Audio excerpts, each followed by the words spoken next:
Hey,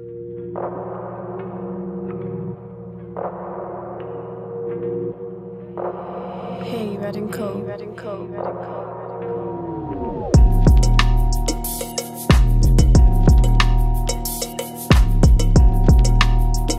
Attenzione, Ronaldinho.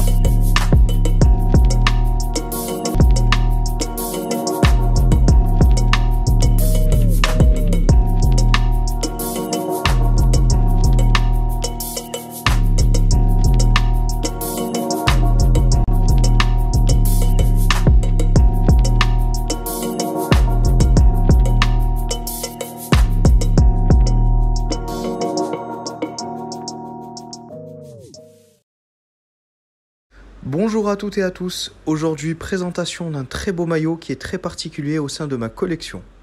C'est le maillot du Real Madrid extérieur de la saison 2006-2007. Vous pouvez le voir là, c'est un maillot boutique et non pas porté.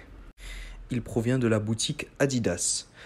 Comme vous pouvez le voir, le patch LFP est brodé et non pas thermocollé. Également, en bas à gauche du maillot, on peut apercevoir le petit logo Climacool et non pas Formotion. Un maillot Team Guest comme on peut le retrouver chez la plupart des équipes de la saison 2006-2007 avec le logo du ballon de la Coupe du Monde 2006 sur la manche gauche du maillot et la petite bulle en bas à droite du maillot qui représente une partie du ballon de la Coupe du Monde 2006. C'est un maillot associé à une saison très particulière où les merengues termineront champions d'Espagne à égalité de points avec son dauphin le FC Barcelone. La couture de ce maillot est vraiment originale, avec le col arrondi ici, comme on le retrouve chez beaucoup d'équipes de la saison 2006-2007 qui ont des maillots Team Guest, dont l'Olympique de Marseille, Chelsea, mais aussi le maillot extérieur du Milan AC. On retrouve aussi des maillots de cette saison-là avec des cols polo, comme Liverpool, le Bayern Munich, mais aussi le maillot domicile de l'AC Milan, équipe qui sera vainqueur cette année-là de la Ligue des Champions. Au dos du maillot, on retrouve la clim de haut en bas comme ça, avec l'appellation du club au niveau de la nuque. La couture de ce maillot est vraiment originale, avec le col arrondi ici, comme on le retrouve chez beaucoup d'équipes de la saison 2006-2007. Le logo est brodé avec au sommet de la couronne la petite croix qui vit une de ses dernières années sur la tunique madrilène. Donc voilà, un maillot très particulier, un maillot très beau qui respecte les traditions du Real Madrid mais aussi de la Castille. Également, je tiens à préciser que le petit logo Climacool se trouve principalement sur des maillots boutiques et le petit écriteau Formotion se trouve exclusivement sur des maillots Stock Pro ou portés, voire préparés. Le sponsor, BenQ, qui s'intégrera à Siemens, est également thermocollé et vivra également sa seule et unique saison avant le passage chez Bwin. Grosse particularité sur ce maillot, c'est le trophée FIFA Award en feutrine qui donne au maillot un petit côté collector. Ese es el cielo a esta hora de la tarde-noche sobre el Bernabéu. Ese es el escenario. Ellos van a ser los protagonistas. Nos lo cuentan Carlos Martínez, Michael Robinson. Ese cielo de Madrid que tantos particulièrement à cœur. Donc c'était l'équipe de l'après Zidane, une équipe en reconstruction. C'était une équipe en transition après la grande époque des Galactiques. C'était la dernière année aussi de Roberto Carlos, de David Beckham. Première année sans Zidane, sans Figo aussi. Et c'était l'arrivée des joueurs comme Ruud van Nistelrooy. Et puis voilà. Et Fabio Cannavaro, qui avait signé après la Coupe du Monde 2006. Après aussi le scandale du Calciopoli où la Juventus a été reléguée en Série B. Cannavaro qui a signé. C'était aussi la dernière année de Cassano et aussi la dernière année de Ronaldo qui part à l'intersaison. Voilà. Intéressant. Moi j'ai un truc à dire sur le maillot, puisqu'on va rester sur le maillot du coup. Moi c'est le badge avec le ballon de la Coupe du Monde j'adore. Et je trouve ça dommage qu'il n'ait pas gardé un peu, rappeler le ballon avec lequel on joue sur les maillots. Je trouve que ça se fait plus, ça c'est un peu dommage. Après oui, c'est un maillot qui... J'avais complètement oublié ce maillot, violet. Si tu me dis Real... Bleu nuit, parce qu'ils rend un peu violet à l'écran. Le nuit, Ou alors c'est peut-être. plutôt lavage que c'est parti. Ouais, clairement, ouais. Il rend. Ouais, au début, j'ai dit quoi, c'est la FIO? Non. Ou Anderlecht. Je dis c'était Anderlecht, tu vois. Et ouais, Siemens, bien sûr. Thank Siemens, you. Mais d'ailleurs, si tu regardes pour rester sur le maillot, c'est par rapport à aujourd'hui, les maillots sont hyper chargés, je trouve. Quand tu vois le design, tu vois des bandes à l'intérieur du maillot, tu vois les bandes blanches là. Enfin, je trouve que ça charge un peu le maillot par rapport à aujourd'hui. Maintenant, on est sur des trucs hyper épurés, tu vois, où t'as limite le logo du club, le sponsor et basta. Et ouais, je dirais, c'est pas le plus beau maillot du Real pour moi. Même en extérieur, c'est quoi? C'était deuxième maillot, troisième maillot? Juste petite information, du coup, en fait, le Real pour la saison 2021-2022, ils ont ressorti ce maillot-là, ce design-là, en blanc. Du coup, couleur domicile, mais en tant que maillot entraînement. Donc on a exactement le même design, avec la clim. On a exactement le petit ballon où je dis ça manque un peu, etc. Le Real l'a ressorti. Et ça fait vraiment un style néo-rétro, peut-être aussi pour préparer... du coup, là on a vu les nouveaux maillots qui sont sortis avec le flocage époque galactique, Zidane Figo, avec le flocage de la saison 2001-2002. Peut-être c'était pour préparer un petit côté rétro pour fêter un anniversaire d'une des plus grandes ligues des champions du club. Voilà, donc il y a eu un petit clin d'œil sympa de la part du Real. Personne n'en a parlé. J'ai vu aucun Madrilène le porter, bizarrement.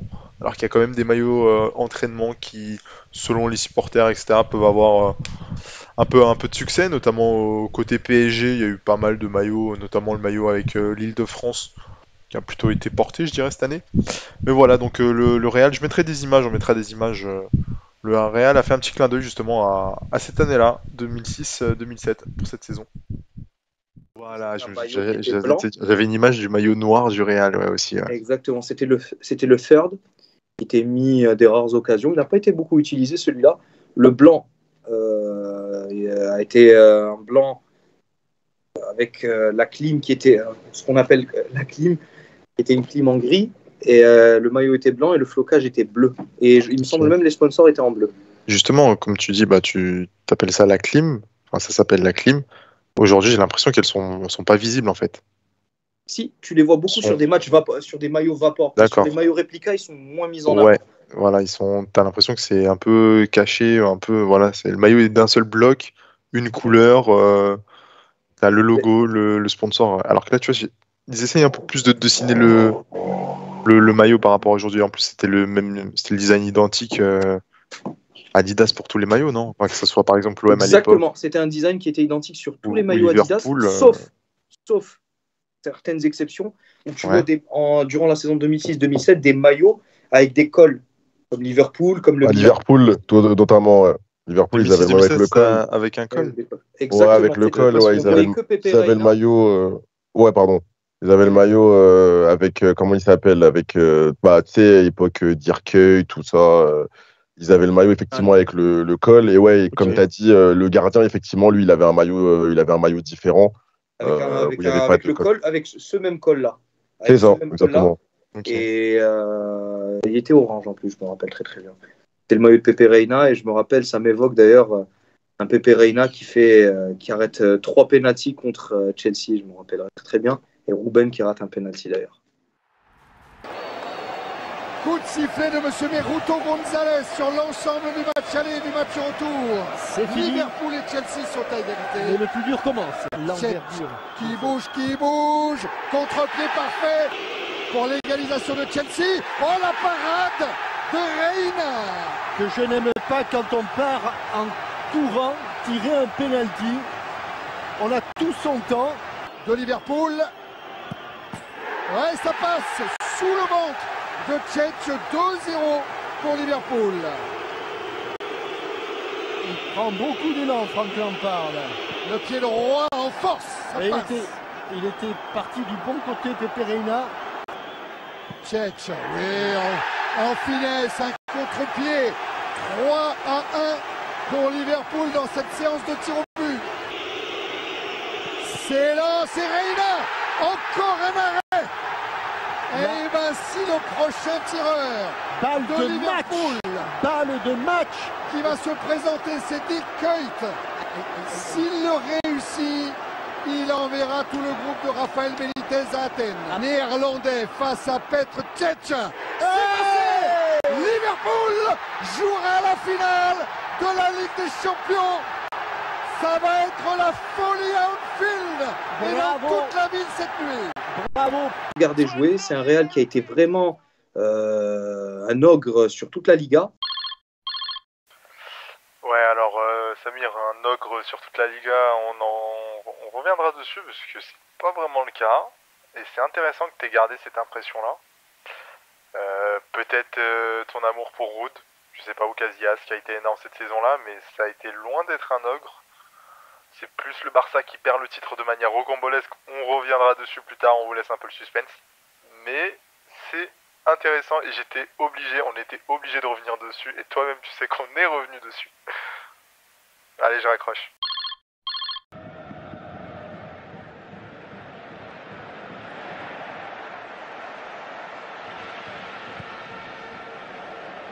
En Ligue des Champions un peu moins, mais c'est aussi un Real qui a été démarreur, je sais pas si ça se dit, qui était démarreur préconiseur de quelque chose de grand qui allait arriver derrière. Donc c'était aussi la période avant Galactic B. Donc franchement c'est vraiment un maillot que j'apprécie particulièrement. Il y a eu des joueurs qui m'ont marqué comme Ruud van Nistelrooy. C'était aussi la dernière année de David Beckham et ça me faisait mal d'apprendre que c'était sa dernière année avant qu'il signe au Los Angeles Galaxy. Fait aussi important, ce maillot était aussi porté par Casillas aussi pendant les matchs à domicile. Ok. C'est très important de le préciser. Casillas, c'est aussi une de mes idoles au poste de gardien de but. Donc c'est un Real que j'ai beaucoup aimé, que j'ai apprécié jouer. Je me rappelle ces matchs-là que je regardais beaucoup sur Al Jazeera avec mon père. J'ai regardé les 38 matchs, je me rappelle très très bien. Je me rappelle aussi que c'était une saison avec des flops, comme Emerson, comme Gago, qui a alterné le bon et le moins bon. Cannavaro également, alterné le bon et le moins bon. Mais on a eu des artistes comme Ruud van Nistelrooy. On a eu Robinho aussi qui avait fait une très bonne saison. C'était aussi sa dernière saison aussi avant de partir à Manchester City. Ok, qui joue au Rebs aussi, non? Hmm, Il joue au Rebs, hein? oui, il est en prison en ce moment. J'ai son prison, maillot, il est recherché. Je peux plus le mettre son maillot, mec. Attends, juste une petite parenthèse, du coup, il est en prison ou il a été recherché, justement par J'espère qu'il est en par prison. Mondiapol. Je sais pas, qu'il est au Rebs, gros. je sais qu'il est condamné à faire de la prison pour. Ouais, en fait, je crois Ok. qu'il est interdit de territoire. Enfin, interdit. S'il met un pied sur le sol européen, Non. voilà. Il Exactement, va en mais- casse-prison direct. Mais là, C'est je ça. sais qu'au Brésil, en tout cas, je crois qu'il n'y a pas d'extradition entre l'Italie et le Brésil.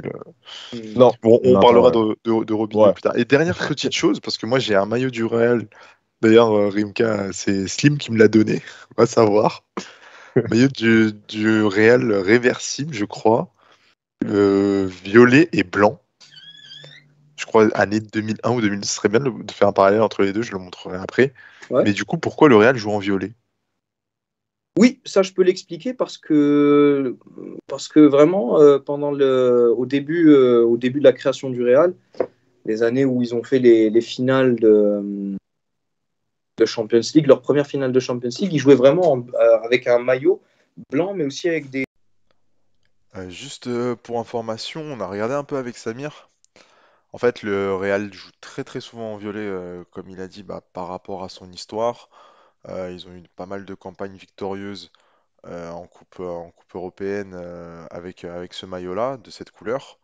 Et du coup, pour cette année 2006-2007, en fait, le Real a tout simplement voulu faire un clin d'œil, on va dire, à la campagne victorieuse en Coupe de l'UEFA 1985-1986. D'où le fait que le Real joue en violet. Alors, ils avaient joué pas mal de fois en violet dans les années 2000. Ils avaient eu quelques maillots déjà auparavant, notamment en 2004-2005, si je dis pas de bêtises aussi. 2002-2003 aussi. Il y avait d'ailleurs un maillot, mais je sais pas s'il avait été utilisé en compétition européenne, qui était violet au début des années 2000. Et par contre, dans les années 90, c'était hyper courant de voir le Real porter du violet ou avoir un mix entre le blanc et le violet. Du coup, voilà, hein, c'est une couleur qu'on retrouve pas mal et ça symbolise plutôt tout simplement les couleurs de la Castille à l'origine. Très clair. Donc, le violet fait partie des couleurs du Real Madrid. D'ailleurs, on se rappelle même pendant une année où le stade de Reims, pour mettre ce côté lié avec le Real Madrid, en maillot extérieur, ils avaient mis un maillot blanc et violet aussi. Donc, Ok. le violet fait partie des couleurs Mais ça historiques du représente Real quoi du Madrid. coup? Ça représente quoi du coup? Difficile à dire. Difficile à dire. Il faudrait vraiment creuser dans l'histoire du Real Madrid pour connaître le pourquoi de ces couleurs. Est-ce que c'est les couleurs de la ville de Madrid? J'ai un doute, hein. Couleur de la ville. Ouais, après, il doit avoir. Après, je pense que ouais, il doit avoir sûrement. Enfin, il y a vraiment un gros historique, genre avec les maillots Parce violets. qu'à Parce que même en l'époque, 2017, quand ils tu gagnent, vois. ils ont un maillot violet aussi. En 2017, quand ils gagnent Exactement. contre, Le oui, maillot, contre la ils ont- Juve. ils ont- le maillot qui gagne contre la Juventus, tout à fait. Ouais, Il ils ont un maillot faudrait violet. regarder le maillot du Real, je pense, dans l'histoire pour voir à quel moment ils ont vraiment joué en violet ou si c'est pas un comeback fait par Pérez, tu vois, en hommage à l'histoire du club des Ce années qui veut dire que Pérez 50-60. n'était pas président de ce Real-là. Mais il était président jusqu'en 2006. Exactement. Et Du coup, après, c'est lui qui a décidé les maillots, puisque c'est le maillot 2006-2007. Mais c'était pas lui le président sur cette Ouais. saison. D'accord. C'est qui d'ailleurs le président? Je crois que c'était Ramon Calderón, je crois. Ok. Et ok. Non, mais il y a beaucoup de choses à dire sur ce Real. Moi, il y a un truc que tu m'as dit, ils n'ont pas été si dominateurs que ça en Ligue des Champions. Je suis tout à fait d'accord, puisqu'ils sortent en 8e. C'était l'époque où le Real, Bayern, non Ouais. c'était le Bayern, Paris oui. Saint-Germain de l'époque. Un peu. C'était- Ah mais oui, Ouais, tout à d'accord. fait, Karim, c'était l'époque où ouais, le Real Ça passait était pas en les huitièmes. galère. Ouais, ça passait pas les 8e.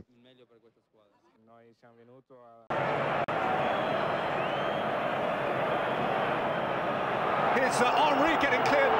It's Thierry Henry! He scored! He scored for Arsenal in the Bernabeu! No more, no less than they merit. Arsenal have been the thrusting force of this tie. Thierry Henry, the Gunner Galactico. It is Real Madrid 0, Arsenal 1. It's an Arsenal free kick. It's Flamini. Le second poteau, et le quatrième avec Dossena. 4-0 pour Liverpool. Et c'est une contre-attaque. Ça s'appelle une contre-attaque et c'est dur. L'avantage avec Mabel Guinness. Oh, et la frappe de Lucas. Là, en revanche, il manquait de conviction, le Brésilien. Lui qui a les jambes fraîches. De 2004 à 2010, non, c'est ça? Sur cette édition, je crois. Sur cette Ouais, édition de c'est Ligue ça des Champions. exactement. C'est ça. C'était fou, hein, mais. Tu avais Bah plus bon, de chances après, d'aller en quart en jouant à l'OL qu'en jouant c'est au ça. Real. C'est incroyable. Ouais, bon, après, ils se sont rattrapés par la suite, on va dire. On a un peu oublié cette Ah, période-là, ça, mais c'est vrai que c'était compliqué. Hein. Ils ont pense vraiment que- galéré. Mais en plus, le parallèle, en plus, ce qui est marrant, c'est que dans le même temps, en championnat, ils avaient gagné cette année-là. Justement, c'est ce que tu as dit tout à l'heure, Samir. Et d'ailleurs, ils écrasent la Liga, mais c'est aussi parce qu'il y a Barcelone qui est pas top, non, cette Qui année? est pas fou. C'est ça, Ouais. c'était un Barcelone qui était en transition aussi. C'était l'arrivée de Thierry Henry, de Messi aussi, qui commençait à se Fabuleux maillot du faire Barça, découvrir. je trouve, cette année-là. Exactement, avec l'UNICEF. Alors, Ouais. c'était leur première année où ils étaient sponsorisés par Ouais, l'UNICEF. les valeurs du club Première étaient année. différentes d'aujourd'hui. Enfin, quoique, petit aparté, ils avaient mis UNICEF pour faire passer la pilule du sponsor sur le maillot. Et bon, après, c'était Qatar Airways, si je dis pas de bêtises, mais c'est le plan du président. Je sais pas si c'était encore Laporta. C'était la porte, Mais, tout à fait. mais le plan, C'était c'était Laporta. c'était de faire une transition douce pour mettre des sponsors maillots. Mais d'ailleurs, Et- aussi, juste, je voulais revenir sur un truc. Cette année, quand le Real est éliminé, ce n'est pas par un grand Bayern. Hein. C'était pas Ah par oui, un Bayern. Ah oui, c'était c'est pas. d'ailleurs, je C'était me souviens très très bien du match Bayern-Milan, le tour d'après, qui n'était pas du tout fameux. Exactement. C'était bon. Il y avait Oliver Kahn qui était sur la fin. Ah, Il y avait un Willy Sagnol qui Altintop. qui était. Il y avait Amital Tintop arrive Je l'année crois qu'il est d'après. là. Ah ouais. Non. Amital T'es sûr? Tintop arrive l'année d'après. Ouais. Amital Tintop, en fait, il a été la révélation durant l'Euro 2008, comme un certain Arshavin. Hashtag à la première émission. Donc, Altintop a été, entre guillemets, découvert durant l'Euro 2008. Et du coup, durant cette période-là, c'est là qu'il a été recruté par le Bayern Munich. C'était une époque où t'avais beaucoup de gros qui étaient dans la merde. Hein. On en a parlé un peu au dernier podcast, mais cette année-là, tu as la Juve en série B. Le Bayern était encore... D'ailleurs, ce serait intéressant d'en parler un jour, mais tu as beaucoup de suiveurs de la Bundesliga qui te disent que c'était la meilleure période de la Bundes parce que tu avais un champion différent par saison. Vrai. Et le Bayern n'était absolument pas... D'ailleurs, c'est l'année d'après que Wolfsburg est champion. Oui, puisque 2008-2009, le Paris Saint-Germain, les bas. Graffité de Dzeko. Pour revenir, les gars, vous parlez aussi de la fin. Vous avez cité le Milan AC, mais je vous rappelle que c'est le Milan qui remporte cette édition de la Ligue des Champions. Et quelle édition. Ouais, exactement. Ça a été tiré par les cheveux un peu. Moi, je trouve que ça a été. Il la gagne, mais c'est incroyable comment il la gagne. Roberto Carlos, d'ailleurs, Marcelo a été recruté durant l'intersaison cette année-là. Préparer aussi le départ de Beckham. On attire un peu un beau gosse comme Gago, aussi Fernando Gago, qui était réputé être le beau gosse en Argentine. Donc je pense que c'était vraiment une année de transition où on préparait quelque chose dans le futur. Donc je ne sais pas si les objectifs du Real c'était vraiment gagner la Ligue des Champions, mais plutôt faire bonne impression, mais aussi surtout gagner impérativement la Liga. Je vous rappelle aussi que la Liga c'était pas forcément le championnat très fort qu'on connaît aujourd'hui. Il y avait certes le FC Séville, mais l'Atlético de Madrid était encore un club. C'était pas encore, ouais. C'était pas encore. C'était encore un club de milieu de tableau. Valence.